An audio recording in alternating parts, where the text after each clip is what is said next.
He dedicado mi carrera académica a estudiar cómo las élites políticas acumulan y protegen el poder en sistemas donde las instituciones formales son débiles y las reglas informales dominan la verdadera distribución de recursos, pero nunca anticipé presenciar un ejemplo tan descarnado de lo que llamo captura estatal como el que se desarrolló la noche del 7 de diciembre en la selva campechana a las 0:02, mientras la mayoría de México dormía. Un portón de acero negro con detalles dorados cayó estrepitosamente bajo la fuerza hidráulica de los agentes del Servicio Secreto Mexicano que habían rodeado el rancho Benito Juárez, una propiedad de 4 hectáreas que oficialmente no existía en ningún registro catastral mexicano. Desde mi oficina en la Universidad de Chicago, siguiendo los reportes en tiempo real, a través de contactos en la comunidad de inteligencia, comprendí inmediatamente que no estaba observando un simple cateo policial, sino el momento preciso en que un funcionario decidió romper el pacto de silencio que ha gobernado la política mexicana durante generaciones. Omar García Harfuch, con su característica frialdad operativa, había dado la orden final desde Ciudad de México. Proceden, no dejen nada sin revisar. Esa simple instrucción representaba algo que mis teorías sobre instituciones débiles y élites extractivas habían predico, pero que raramente se materializa con tal claridad. En mi marco teórico sobre la política en estados con instituciones capturadas, siempre he enfatizado que el verdadero poder no reside en los cargos formales, sino en las redes informales de protección mutua que permiten a las élites operar fuera del alcance de la ley mientras mantienen la apariencia de legalidad. El rancho Benito Juárez representa la manifestación física perfecta de este fenómeno. Una propiedad que durante más de una década existió en la realidad física, pero fue sistemáticamente borrada de todos los registros oficiales mediante la complicidad de jueces,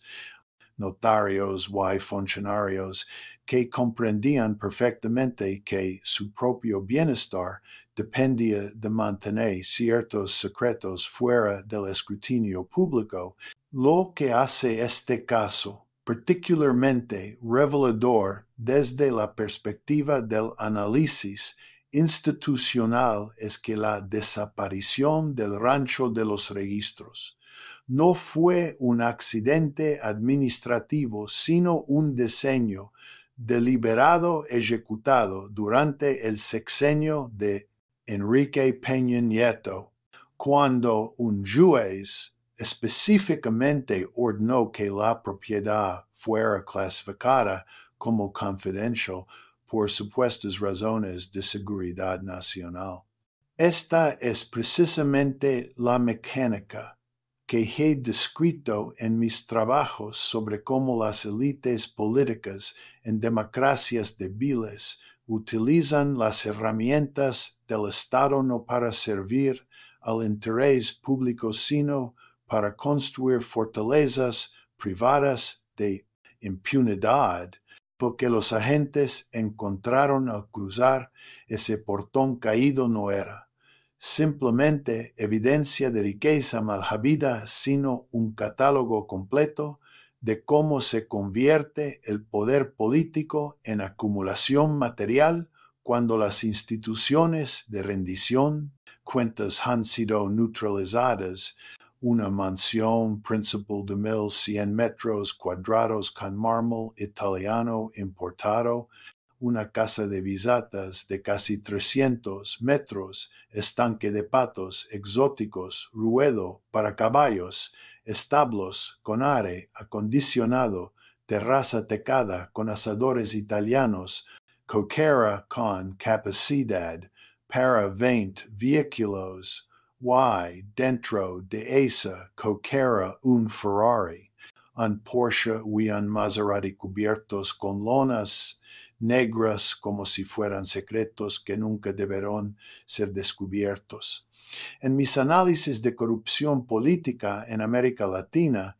siempre he señalado que la ostentación privada combinada con invisibilidad pública y es la señal distintiva de sistemas donde las élites han logrado capturar completamente los mecanismos de supervisión estatal. Alejandro Alito Moreno no construyó esta fortaleza porque fuera particularmente astuto o corrupto comparado con otros políticos mexicanos. La construyó porque el sistema político mexicano había evolucionado de tal manera que hacerlo era no solo posible, sino esperado para alguien en su posición de poder.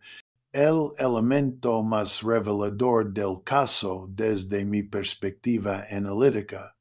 no es la mansión en sí misma, sino el mecanismo específico utilizado para ocultarla. Una empresa fantasma supuestamente dedicada a la agricultura, registrada a nombre de Emilio Moreno,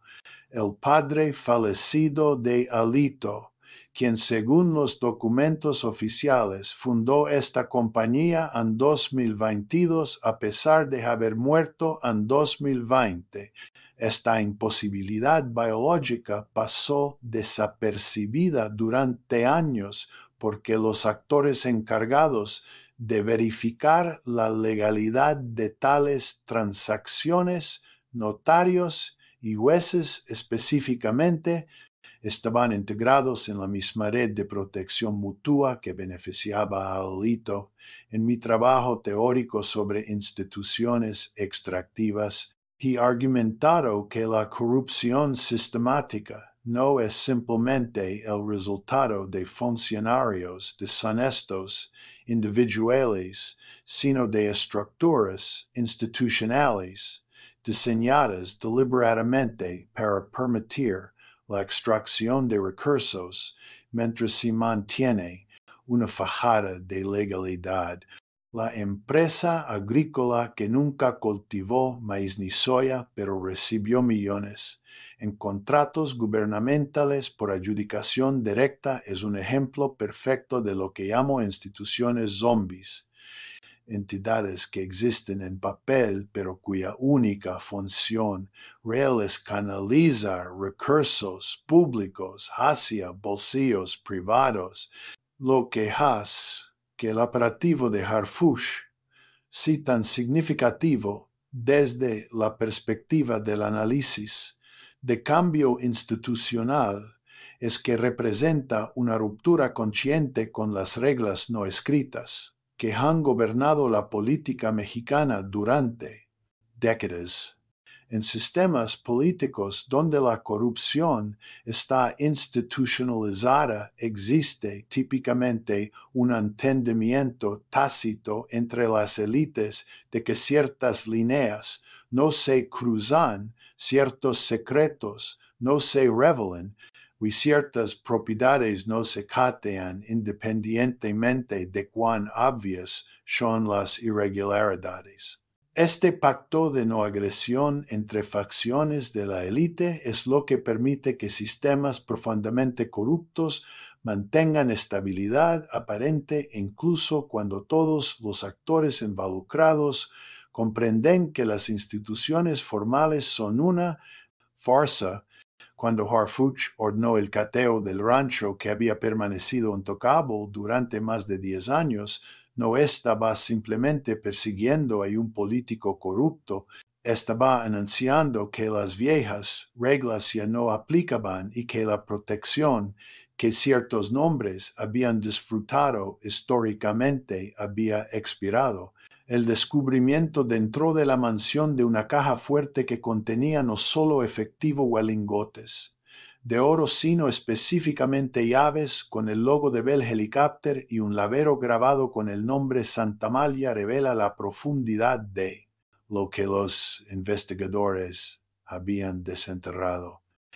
O mi análisis de redes de corrupción política siempre he enfatizado que las élites extractivas raramente ponen todos sus activos en un solo lugar precisamente porque comprenden que la captura institucional nunca es totalmente segura y que siempre existe el riesgo de que un adversario político decida romper el pacto de impunidad mutua, la existencia de Santa Amalia, una segunda propiedad aún más oculta que el rancho Cateado, ubicada entre campos ganaderos, al norte de Champotón sin caminos, registrados y rodeada por terrenos ejidales comprados a precios ridículamente bajos,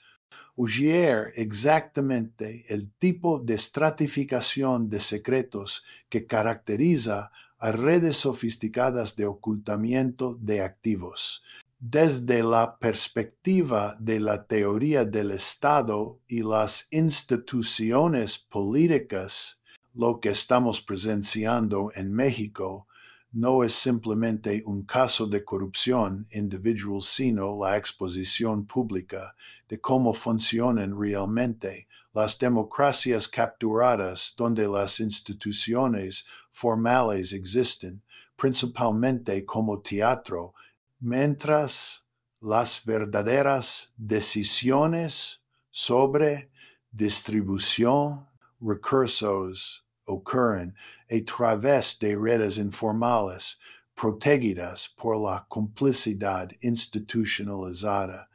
La empresa fantasma de Elito recibió contratos millonarios por adjudicación directa del gobierno de Campeche para servicios de asesoría técnica en cultivo, a pesar de no tener empleados, maquinaria ni campos. El dinero simplemente fluía desde las arcas públicas hacia cuentas privadas sin que ningún servicio real fuera prestado, y este arreglo funcionó durante años porque todos los actores con poder para detenerlo, desde auditores hasta fiscales, comprendían que su propia posición dentro del sistema dependía de no ver lo que era obvio. El papel de Omar García Harfuch en este drama es particularmente fascinante desde la perspectiva del análisis del liderazgo político en contextos de instituciones débiles. Harfuch no es un outsider idealista que llegó al poder prometiendo limpiar el sistema. Es un insider del aparato de seguridad mexicano que comprende perfectamente cómo operan las redes de poder, pero que aparentemente ha tomado la decisión calculada de que romper ciertos pactos de impunidad sirve mejor a sus intereses políticos que mantenerlos. En mi trabajo sobre transiciones políticas en sistemas autoritarios y semi-autoritarios, he observado que los cambios institucionales significativos raramente vienen de revolucionarios externos, sino de miembros de la élite que calculan que su ascenso dentro de la jerarquía de poder requiere romper con las prácticas de sus predecesores. Cuando Harfuch declaró públicamente que el Estado no va a ser cómplice del silencio de Elito, estaba haciendo una apuesta estratégica de que las recompensas políticas de desafiar al viejo orden superan los riesgos. La reacción política al cateo ha sido igualmente reveladora de las dinámicas de poder dentro del sistema político mexicano. Inmediatamente después de que las imágenes del Ferrari y los lingotes de oro comenzaron a circular en redes sociales, observamos el patrón clásico que he documentado en otros contextos de captura estatal. Aliados de Alito en el PRI intentaron minimizar el escándalo, negaron irregularidades, cuestionaron la legalidad del operativo, mientras que simultáneamente otros políticos del mismo partido comenzarán a distanciarse públicamente de él, pidiendo su renuncia y filtrando información adicional sobre sus actividades. Este comportamiento aparentemente contradictorio es perfectamente racional desde la perspectiva de la teoría de juegos aplicada a política de élites. Los políticos conectados Alito enfrentan un dilema. Defenderlo abiertamente los asocia con la corrupción expuesta y arriesga su propia posición, pero abandonarlo demasiado rápido señala debilidad. Lo que hace este caso particularmente significativo en términos de análisis institucional comparado es que revela cómo se construyen y mantienen las redes de protección política. En democracias nominales con instituciones formalmente democráticas pero sustancialmente capturadas, el rancho de Alito no fue ocultado mediante violencia o intimidación directa, sino a través de la manipulación sistemática de instituciones legales. Un juez ordenó que la propiedad fuera confidencial. Un notario certificó firmas de un hombre muerto. Auditores ignoraron transferencias obviamente irregulares, y el registro público de la propiedad simplemente eliminó toda mención de que el rancho existiera. Cada uno de estos actores operaba dentro de su autoridad legal formal, pero el efecto acumulativo fue la creación de una zona de impunidad donde las reglas normales no aplicaban. El descubrimiento de documentos triturados que los peritos forenses lograron reconstruir parcialmente, revelando nombres de donatarios políticos que habían recibido terrenos, vehículos o dinero bajo esquemas triangulados, 3 de ellos aún activos en el Senado, uno como delegado federal actual y otro dirigiendo una comisión en la Cámara de Diputados, demuestra algo que he argumentado consistentemente: la corrupción en este nivel no es un fenómeno individual sino sistémico. Alito no operaba solo sino como nodo central de una red que incluía a jueces, notarios, empresarios y otros políticos, todos unidos por el entendimiento mutuo de que su prosperidad individual dependía de mantener el sistema de impunidad colectiva. Esta es la razón por la cual combatir la corrupción en sistemas institucionalmente capturados es tan difícil. No se trata simplemente de remover individuos corruptos, sino de desmantelar redes enteras de complicidad. La revelación de que ex-trabajadores del rancho testificaron sobre cómo se movía efectivo en maletas, cómo se pagaban favores en joyas, y cómo cada mes llegaba un helicóptero blanco que nunca aterrizaba en pista registrada, proporciona evidencia empírica del tipo de operaciones clandestinas que teóricamente sabemos que existen, pero que raramente son documentadas con tal detalle. El testimonio de un jardinero que declaró que a veces traían cajas, otras veces se llevaban bolsas, pero nunca sabíamos quién venía porque siempre vallaban con pasamontañas, revela la sofisticación operativa de estas redes. No estamos hablando de corrupción improvisada, sino de operaciones sistemáticas con protocolos de seguridad diseñados para minimizar rastros y proteger identidades. La llamada anónima que llegó al centro de inteligencia de Harfush con voz distorsionada diciendo que Santa Amalia no es la única que hay otra propiedad más en Mérida y que hay videos, señala algo que he observado consistentemente en casos de exposición de corrupción de élite. Una vez que se rompe el pacto de silencio, típicamente comienza una cascada de revelaciones a medida que actores previamente protegidos por el sistema deciden que su mejor estrategia de supervivencia es cooperar con los investigadores o filtrar información que compromete a sus antiguos aliados. Este fenómeno, que he llamado el colapso de equilibrios de silencio, ocurre porque las redes de corrupción se mantienen unidas, no por lealtad genuina, sino por cálculos de interés personal sobre cuándo es más beneficioso permanecer calado versus cuándo es mejor hablar primero. Desde mi perspectiva como estudioso de instituciones políticas comparadas, lo que más me intriga de este caso no es la corrupción de Alito en sí misma, que es relativamente estándar para políticos en sistemas con supervisión débil,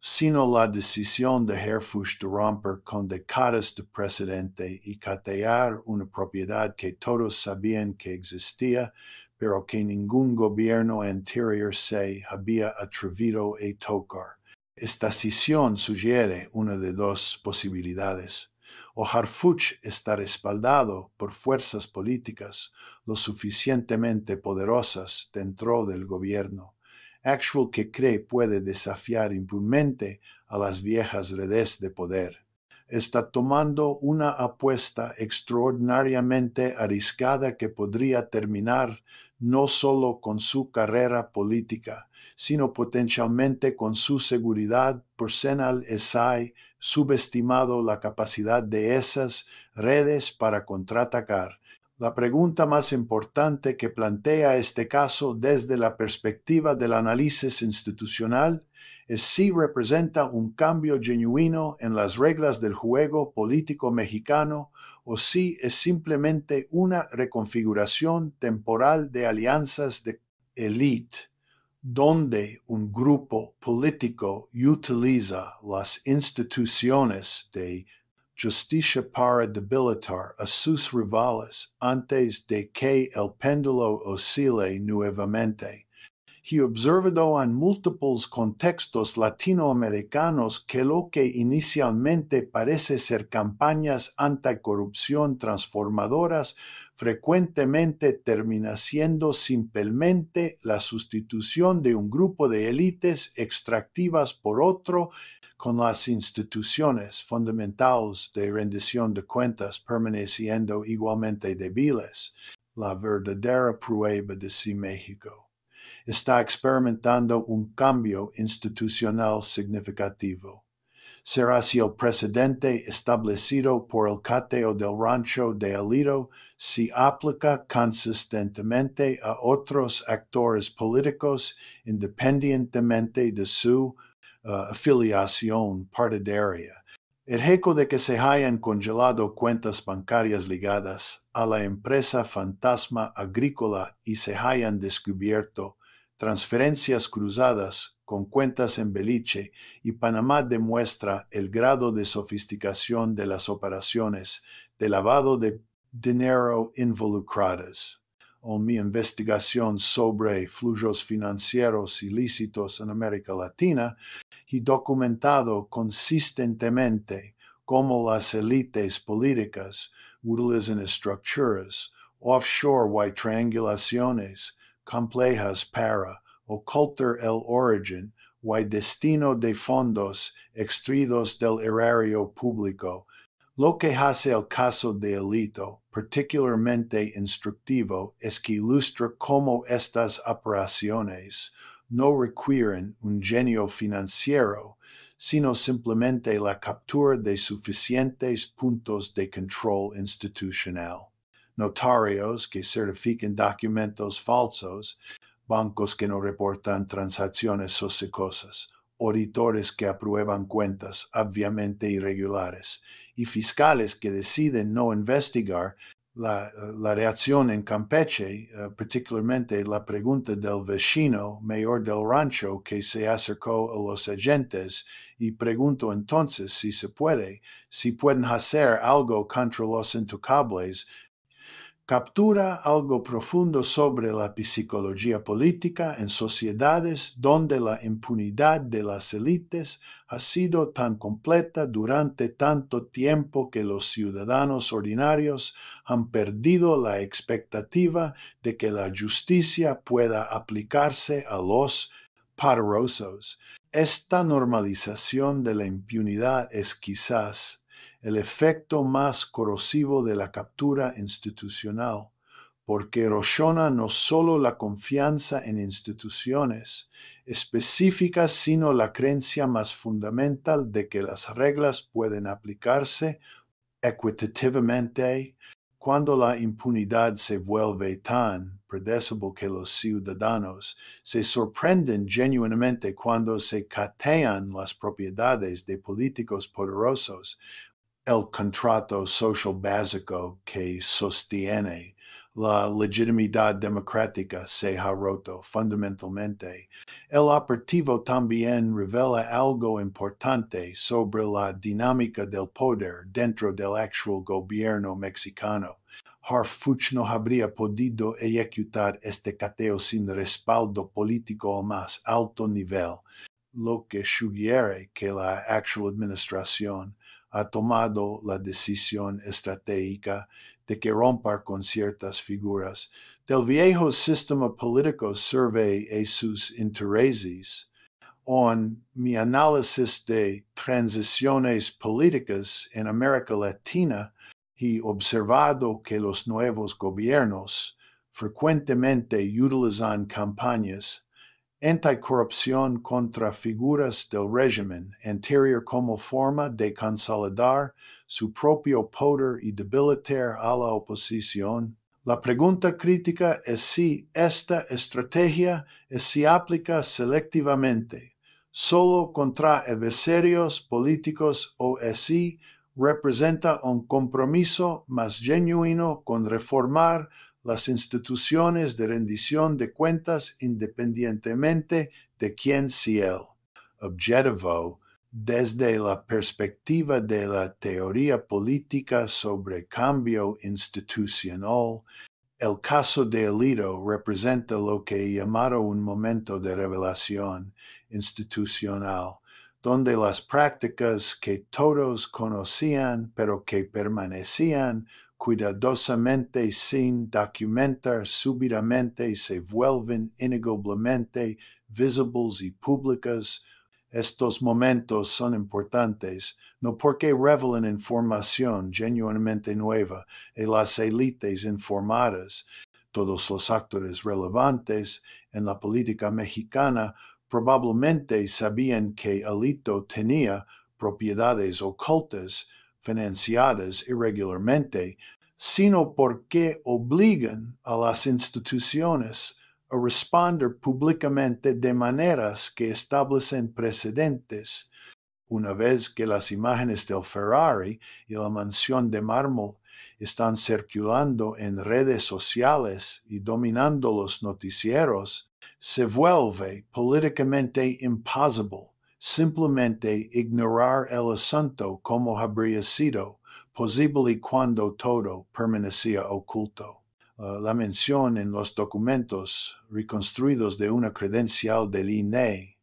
de un ex subsecretario de Gobernación de 2018 encontrada empapada en humedad entre papeles triturados sugiere que las conexiones de Alito se extendían muy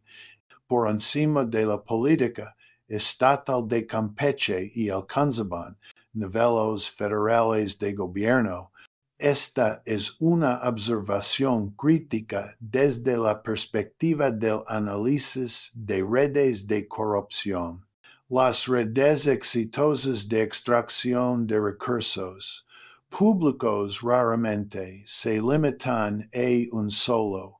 nivel de gobierno, sino que, típicamente, requieren protección y cooperación de actores en múltiples niveles, desde el municipal hasta el federal. La presencia de esa credencial en una caja celada sugiere que documentaba algún tipo de conexión o reunión que los participantes consideraron lo suficientemente sensible como para requerir mantener evidencia física. La activación de auditorías paralelas por parte del SAT y la Unidad de Inteligencia Financiera, un nivel de coordinación institucional que ha estado típicamente ausente en casos anteriores de supuesta corrupción política, México. En mi investigación sobre por qué algunos casos de corrupción resultan en consecuencias reales, mientras otros simplemente se desvanecen, he encontrado que el factor crítico no es típicamente la gravedad de la conducta, sino si existe coordinación efectiva entre las múltiples agencias que necesitan actuar simultáneamente para prevenir que los activos sean movidos, los documentos destruidos, los testigos intimidados o sobornados. El hecho de que en este caso veamos acción coordinada de inteligencia, operativos policiales, congelamientos bancarios y auditorías fiscales sugiere un nivel de respaldo institucional que va más allá de lo que Harfuch podría comandar por sí solo. El colapso del círculo financiero de élite en menos de 24 horas después del cateo, con cuentas congeladas y su red de protección política desmoronándose a medida que antiguos aliados se distancian, demuestra a la fragilidad fundamental de las redes de poder construidas sobre complicidad mutua en lugar de instituciones legítimas. Cuando estas redes funcionan, parecen impenetrables porque cada actor tiene incentivos para proteger a todos los demás actores. Pero una vez que la red es penetrada y algunos nodos comienzan a colapsar, frecuentemente observamos un efecto de cascada donde el resto de la red se desintegra rápidamente porque cada actor ahora tiene incentivos para ser el primero en cooperar con los investigadores o al menos distanciarse públicamente de los asociados comprometidos. La declaración de Harfuch de que esta vez no nos vamos a ir hasta que esto se termine representa tanto una promesa como una amenaza,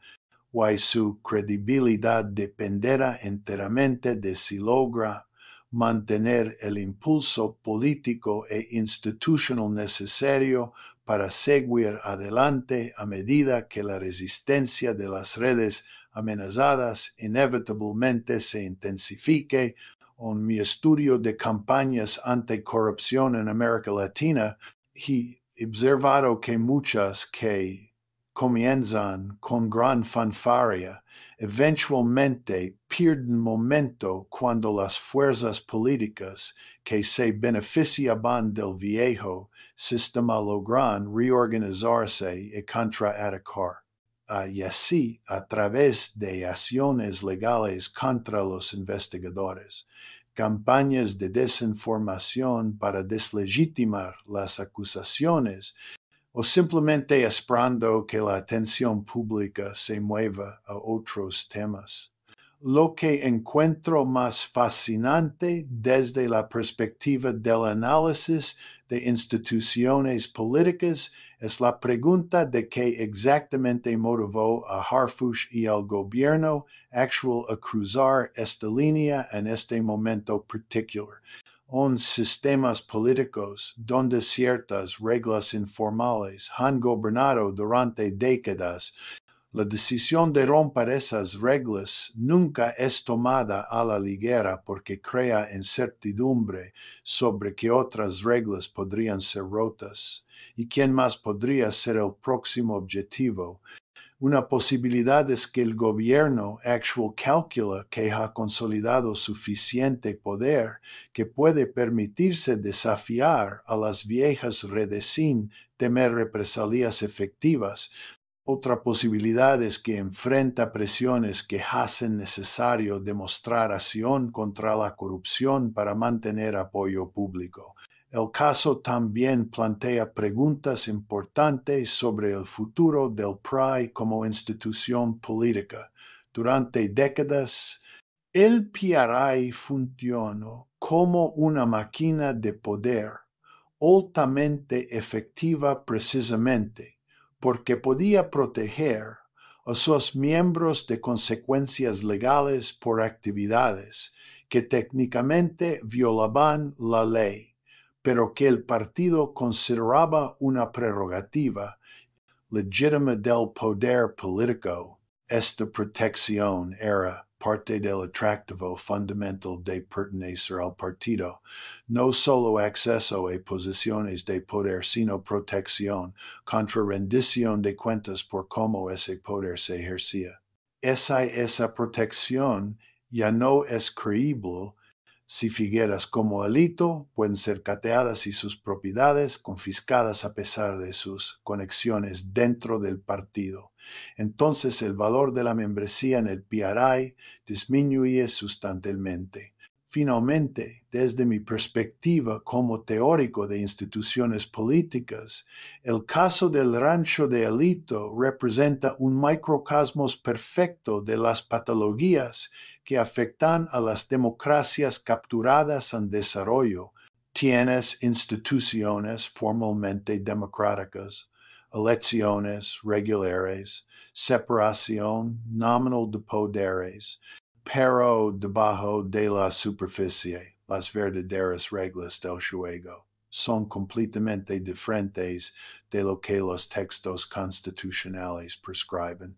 El poder real fluye a través de redes informales, los recursos públicos son tratados como botín privado, las instituciones de supervisión son neutralizadas mediante la captura de actores clave, y la apariencia de legalidad se mantiene mediante la manipulación sistemática de procesos formales. Este es el tipo de sistema que he estudiado extensamente en mi trabajo académico,